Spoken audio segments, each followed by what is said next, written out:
Welcome students, today's class for class 12th application of derivatives हम कर रहे हैं। एक्सरसाइज 6.1 ऑनवर्ड्स चलेंगे हम। 6.1 के भी क्वेश्चन नंबर 10 तक हम प्रीवियस लेक्चर्स में कर चुके हैं। आज जो है हमने क्वेश्चन करना है क्वेश्चन नंबर 11। ओके, तो let's start question number 11। 11th question में क्या है? Particle moves along the curve 6y x³ + 2। देखो ये कैसा कर्व आएगा, आपको पता है 3 डिग्री का है तो कुछ इस तरीके का कर्व होगा। आपको इस तरह का है ना, 3 बार कट करेगा ये, तो कुछ इस तरीके का कर्व आएगा आपका। Find the points on the curve at which the y coordinate is changing 8 time as fast as the x coordinate. इस कर्व में y कोऑर्डिनेट ऐसे है जितना कि x कोऑर्डिनेट अगर मूव कर रहा है तो उसका 8 टाइम। ठीक है, ये है क्वेश्चन आपका।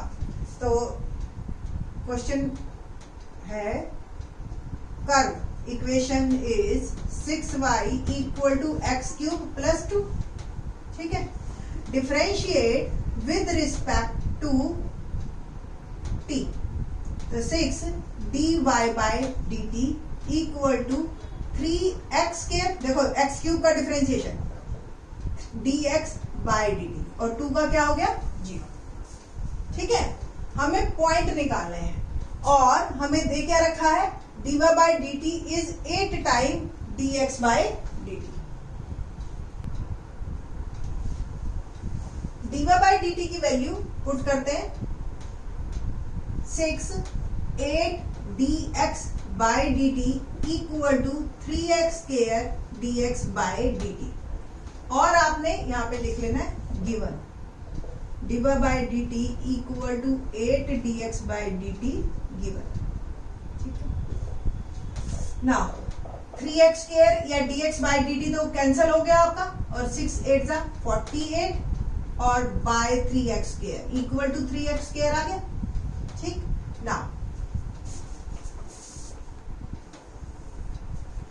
x² = 48/3 और x² 16 और x क्या आ गया? +-4। तो x के कोऑर्डिनेट तो आ गए, अब बस इस कर्व में डालिए और y की वैल्यूज निकाल लीजिए। ठीक है, तो वी नो दैट कर्व क्या है आपका? 6y x³ + 2। ठीक है, और व्हेन x is 4 तो y क्या? 4³ + 2 64 + 2 66 6y। तो y आ गया 66/6 is 11। तो एक पॉइंट मेरा बन गया 4 and 11। When x is -4 तो 6y -4³ + 2 6y -64 + 2 6y -62। तो y आ गया -62/6 और 2 से हम कैंसिल कर देते हैं इसको, तो -31/3। तो एक पॉइंट आ गया -4 और -31/3। तो these 2 points are our answer. ठीक है, तो क्वेश्चन काफी आसान था, बस इसमें जो इम्पोर्टेंट था वो इस लाइन को समझना था और यही जो है आपके चेंजेस थे, है ना। तो बस इस बात को आपने समझ लिया तो आपकी प्रॉब्लम सॉल्व हो गई। क्वेश्चन नंबर 13 करते हैं। क्या कहता है 13th क्वेश्चन? सॉरी 12th की टर्न है। तो क्वेश्चन नंबर 12 क्या कहता है?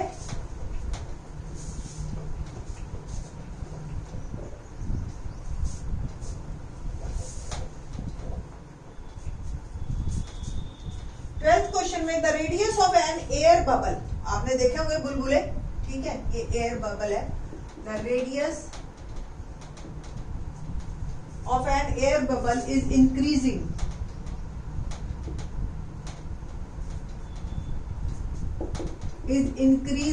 at the rate of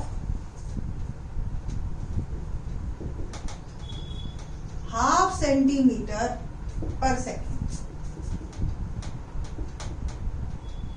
At what rate is the volume of the bubble increasing? अब बबल है किस शेप का? Volume of the bubble increasing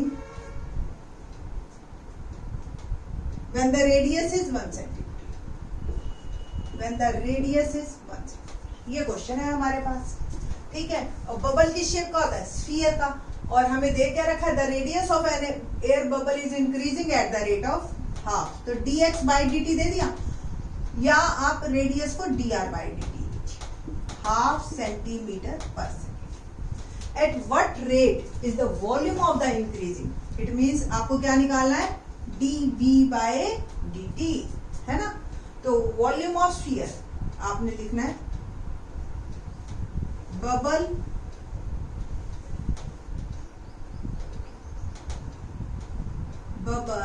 is in shape of sphere, है ना। और वॉल्यूम ऑफ स्फीयर क्या होता है, 4/3 pi r cube. Differentiate with respect to time. dv by dt क्या आ गया, 4/3 pi as it is, r cube का कीजिए 3r स्क्वायर और dr बाई dt, 3 से 3 कैंसिल, तो क्या आ गया हमारे पास, dv by dt equal to 4 pi r square और dr बाई dt। बस अब इन दो की वैल्यूज डाल ली है हमने। 4 पाई आर, आर क्या है, जब आर 1 सेंटीमीटर, ये हमें निकालना है, आर मेरा 1 सेंटीमीटर, तो आर को मैंने 1 सेंटीमीटर डाला और dr बाई dt को मैंने डाला 1/2, तो 4 पाई इंटू 1/2 और कैंसिल कर दो बस, तो 2 पाई सेंटीमीटर क्यूब पर सेकेंड इज आवर आंसर। तो ये मेरे पास आंसर है 2 पाई। तो क्वेश्चन नंबर हमारा 13th देखते हैं हम, क्या है 13th question.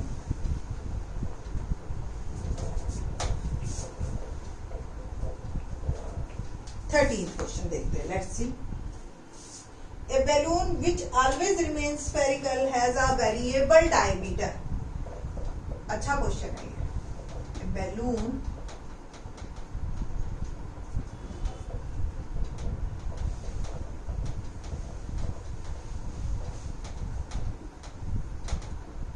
remains spherical has a variable diameter।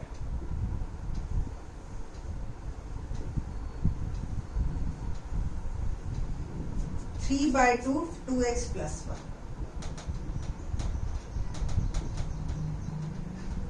Find the rate of change of volume with respect to x।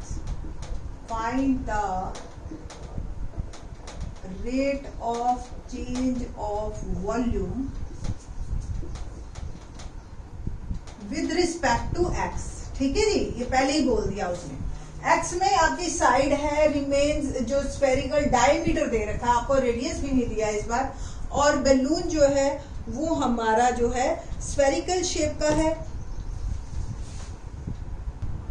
तो बस सिंपल हमें पहले वॉल्यूम को ही हम जो है इन टर्म्स ऑफ x निकाल लेंगे और फिर उसके बाद डिफरेंशिएशन करेंगे। हमें निकालना क्या है, rate of change of volume with respect to x। It means हमें dv बाई dx निकालना है, ठीक है। तो ना balloon has diameter is 3/2 कितना 2x plus 1। तो डायमीटर क्या होता है 2 of radius, 3/2 2x plus 1। then what about radius? The radius of balloon is 3/4 2x plus 1, ठीक है ना। now volume of balloon